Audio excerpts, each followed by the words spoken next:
Hi, I'm Dr. Boyce Watkins, and I am down in New Orleans, and I'm at the Urban League Conference. And I was just talking to Nomalanga Mushali Moses, who is one of our contributors and editors at Your Black World.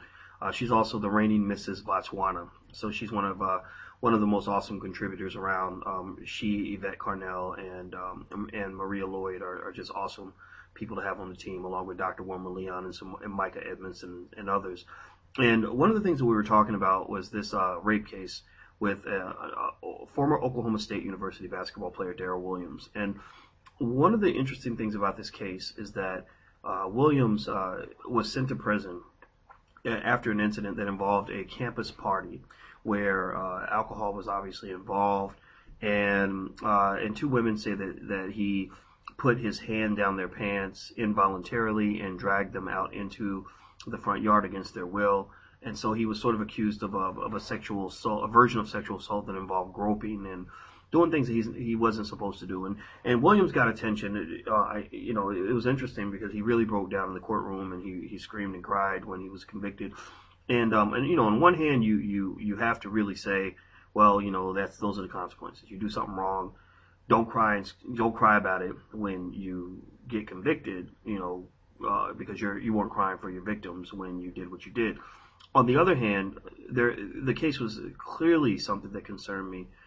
First of all, because it appears that there was not much physical evidence that he committed the crime, which I think is a huge problem. And then number two, most of the testimony came from the alleged victims.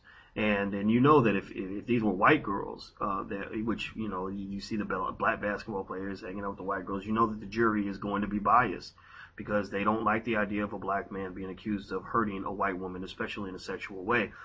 So that concerned me from a social justice standpoint, and I really hope that the truth did come out or eventually comes out in this case.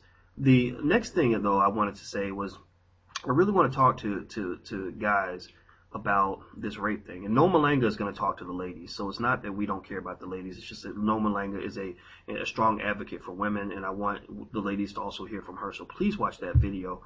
But I wanted to say to the guys, look, when you go to college, there are a few ways that you can go to college without being convicted of rape. The first thing you have to understand is that no means no. I don't care if her eyes are saying that she wants it, or if she acted like she wanted it, or she seemed to pretend like she wanted it, or you just felt that she wanted it. If she says no, you got to bounce. You got to get out of that situation. Don't trust your freedom to a woman who just told you that you can't have sex with her. And on top of that, a real woman will tell you what she really thinks. If you're dealing with little girls who play those kinds of games, you need to get away from that. Number two, don't sleep with women you don't know very well. I mean, get to know a woman before you share yourself with her. Don't listen to this crap out here that tells you that anytime a shorty want to hook up after the party at the club, that you're supposed to go hit that. You might be dealing with a damn lunatic. I mean, look at Kobe Bryant. Kobe Bryant goes to Colorado with his dumb ass. A married man sleeps with a woman that he just met an hour earlier with no condom, 13 years after Magic Johnson announces he has AIDS, and then he's all upset because she accuses him of rape. Now, assuming Kobe did not do it, I don't know, he paid the victim off, or the alleged victim off, and she was getting around. They found semen from all different kinds of men in her panties. The fact is, why were you even there? Why were you even putting everything, your family, your freedom, your life, in the hands of this woman that you don't even know? The same thing is true for you. Don't put your freedom and your life in the hands of somebody that you don't even know. Only sleep with a woman if you know her and you trust her. The next piece of advice is be careful about alcohol.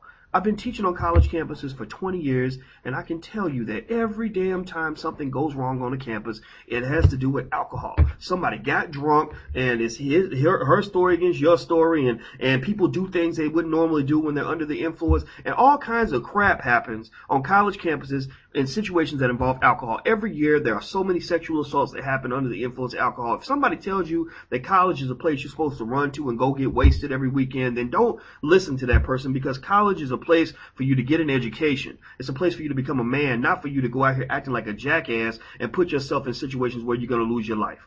Because that's what this guy's going to lose. I don't care if you spend a month in prison. Prison is a place you just don't want to go. So make smart decisions when you go to college and just avoid these situations altogether. I'm Dr. Boyce Watkins from YourBlackWorld.com. Please take care and have a wonderful day. I'm gone. Peace.